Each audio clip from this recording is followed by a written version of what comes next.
So you want to install Portainer inside Proxmox. We have a unique way of doing that. So watch this video to the end and do it our way. We did not like the way Portainer is installed in Docker, so we came up with something better. The instructions for this video can be found on our blog. Please have a look down below for the link. Right, enough said. Let's get our hands dirty. This is the LXC container in our Proxmox server. We have already installed Docker there. We will now open the console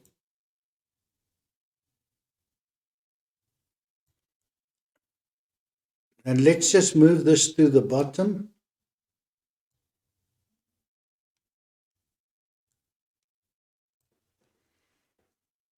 Please note the way we install Portainer is very different to the way it is done on the internet. We will create a Docker Compose file so that way if you delete the image and you delete the container and you've lost it, you don't have to go back and Google to find the instructions to reinstall it, because that's one of the problems that we have, and more specifically when you use the Docker desktop in Windows. You need to be logged in as root. So you will run the command sudo su-. Having done that, we want to create a folder called Portainer inside our OPT stacks folder.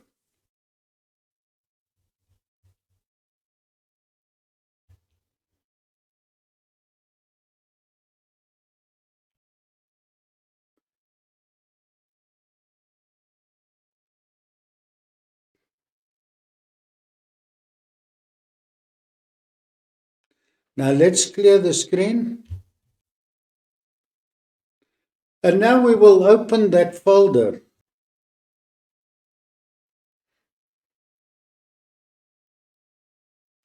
We are now going to create our Docker Compose file.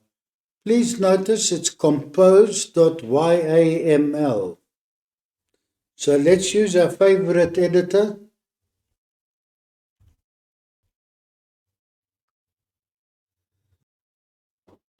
And now go to our instructions, look for this section here, and copy the whole file. You can click here as well. Now paste. And then save. Control S, Control X. We will now do something we haven't seen in a lot of the other channels. We will use a command docker compose pull. The reason we do this is we want to make sure that we pull down all the dependencies before we start the application. It goes a lot quicker if you do it this way. So docker compose pull.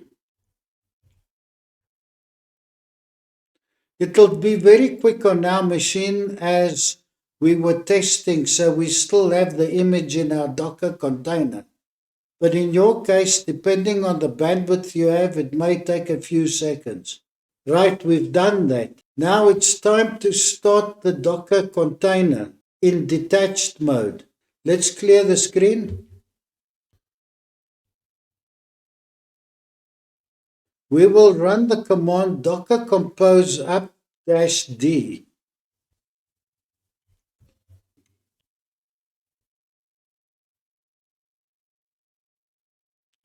And then we will go back to our instructions. We will now open this in the browser. You will use your server's IP address :port 9000. In our case, we have a domain registered, so we will open it with this.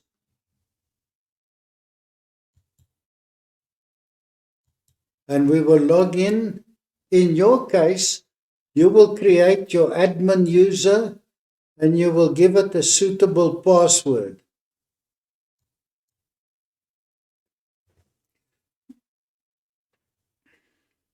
You need to click on the boat.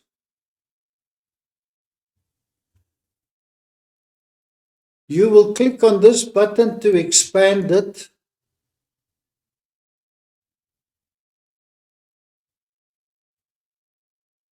And then you will click here on environment related, click on environments, and then click on local. And you'll see there's a public IP address. So that is our public IP address. We have put it in there as we have registered this domain on our LXC container. However, in your case, you could use your server's IP address. That's fine. And then you will click update the environment. Now that we've done this, click here on containers. And you can now see all the containers that are running on your machine. We will now demonstrate Nextcloud. So we will click here and open it in a new tab.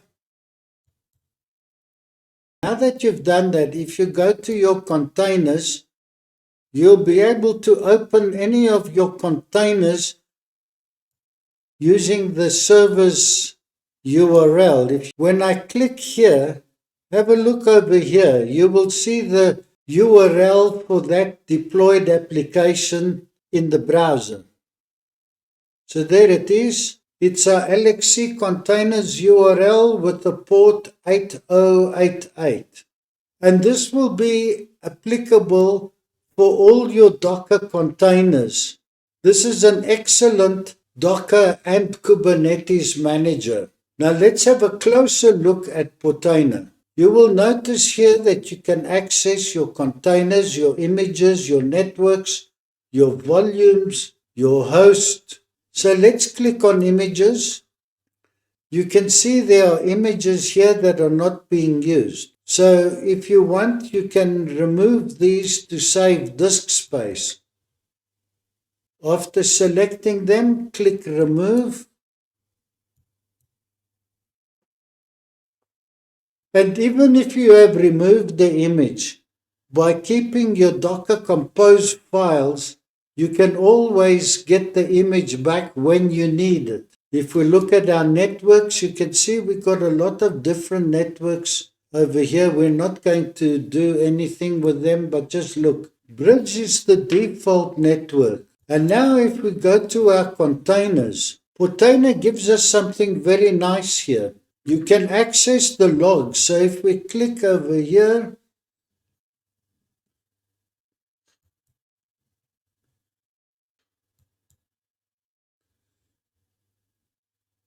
there we are. You also have statistics.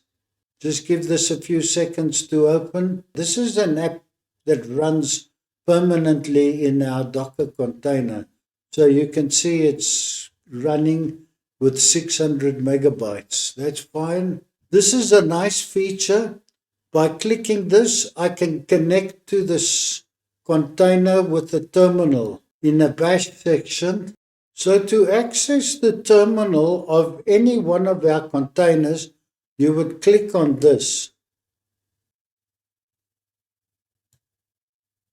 It will bring you to this where you can choose what type of connection you want. We will leave it with bash, and then you can connect. Who am I? Now should be root. Right. And then you can disconnect.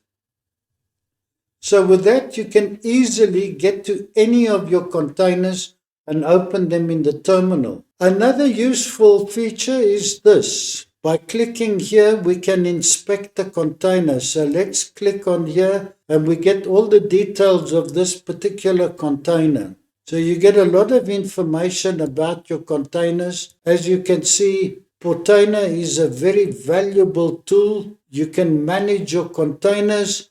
And as you are doing this in Docker, you can do the same in a Kubernetes cluster.